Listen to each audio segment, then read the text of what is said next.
የመድኃኒት ግብይት ሂደትን የሚያቀላጥፍና በግዢ ሂደት የሚያጋጥሙ ችግሮችን ለመፍታት ያስችላል የተባለ አዲስ የመድኃኒትና የሕክምና መገልገያዎች የግዢ መመሪያ ተግባራዊ መደረጉን የኢትዮጵያ መድኃኒት አቅራቢ አገልግሎት አስታውቋል።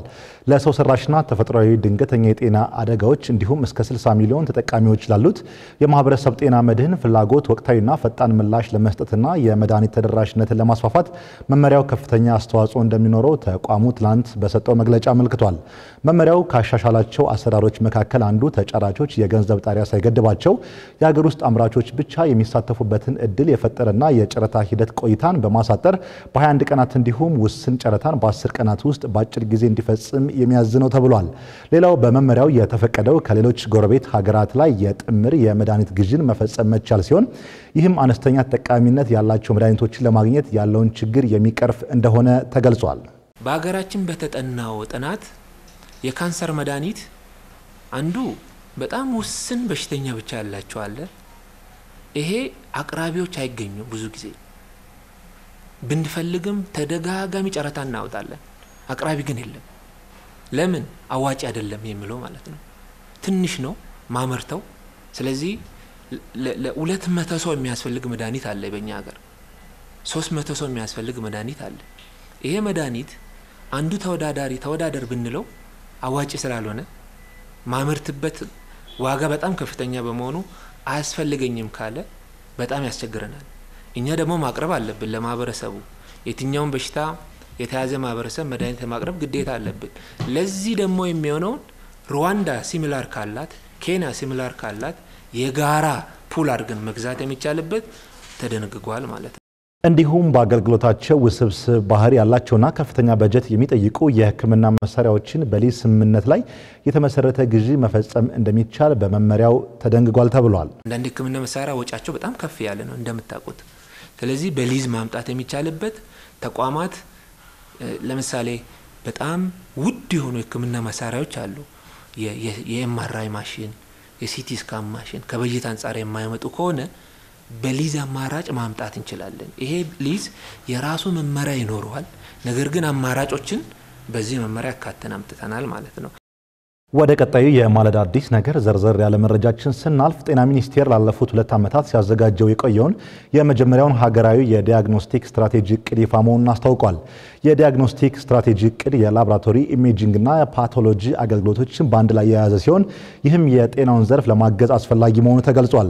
አገልግሎቶቹ ከዚህ በፊት በተበታተነ መልኩ ይሰጡ የነበረ ቢሆንም ይህ ስትራቴጂክ ፕላን ግን አገልግሎቶችን በማጣመር ክፍተቶችን ለማወቅና ለማሻሻል እንደሚያግዝ የጤና ሚኒስቴር ዴኤታው ዶክተር ደረጀ ዱጉማ በዚሁ መድረክ ላይ ተናግረዋል።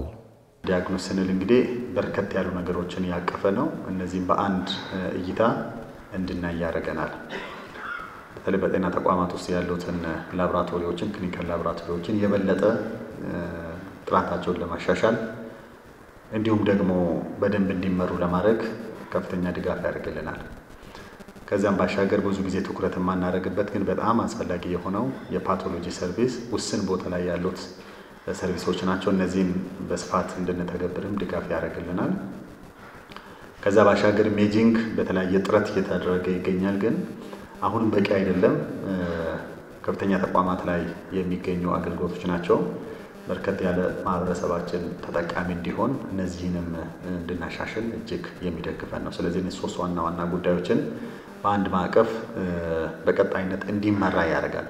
ይሄ ስትራቴጂ ተገቢውን ፋይናንስም ሞቢላይዝ እንድናደርግ ያደርጋል። በተለያዩ መንገዶች ጤና ተቋማት ለዚህ ሰርቪስ ምቹ እንዲሆኑ፣ አቅም እንዲኖራቸው ፋይናንስ እንድናገኝ በጣም የሚደግፈን ስትራቴጂ ስለሆነ ስትራቴጂውን ላውንች ከማድረግም ባሻገር የጤና አገልግሎት አሰራሩን የበለጠ ቀልጣፋ፣ ጥራት ያለው እንዲሆን አንዱ የማህበረሰባችንም ሮሮ ከአጠቃላይ ከዲያግኖስቲክ ጋር ተያይዞ ያለ ነው። ይህንንም ችግር የሚቀርፍልን እንደሚሆን በደንብ ልታሰብ ይገባል። በጤና ሚኒስቴር የሕክምና አገልግሎት መሪ ስራ አስፈጻሚ የሆኑት ዶክተር ኢሊባቡር ቡኖ በበኩላቸው አንድ ሰው ታሞ ወደ ጤና ተቋማት በሚያቀናበት ወቅት ከሚደረጉለት ምርመራዎች ውስጥ በሽታውን ለይቶ ለማወቅ እንደ ላቦራቶሪ ኢሜጂንግና ፓቶሎጂ ምርመራዎች እንደ በሽታው ደረጃ አስፈላጊ ናቸው ብለዋል። አንድ ሰው ታሞ ወደ ሕክምና ቢሄድ መጀመሪያ ላይ ከሐኪም ጋር ይገናኛል። ሐኪም ያለበትን ችግር ይጠይቃል። ከዛ ደግሞ እንደዚህ ፊዚካል ኤግዛሚኔሽን የሚባለው ምርመራ ያደርጋል።